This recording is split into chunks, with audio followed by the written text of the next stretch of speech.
রাধে রাধে সবাইকে। এই বছর সরস্বতী পুজোতে আমরা কিরকম ভাবে অঞ্জলি দিলাম তার একটা ছোট ক্লিপ প্লিজ দেখতে ভুলো না, আর সাবস্ক্রাইব করতে ভুলে যেও না, একটু শেয়ার করতেও ভুলে যেও না।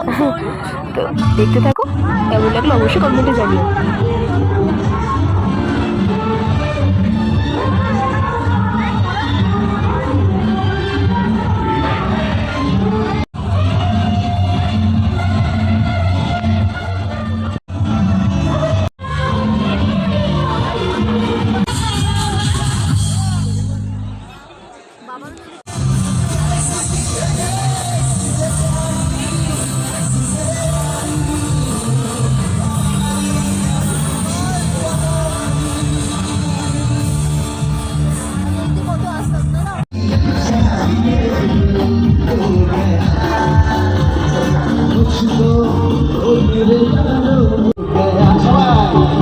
এবার ওদের টাটা, নেক্সট কোনো ভিডিও দেখা যাবে। সুস্থ থাকো।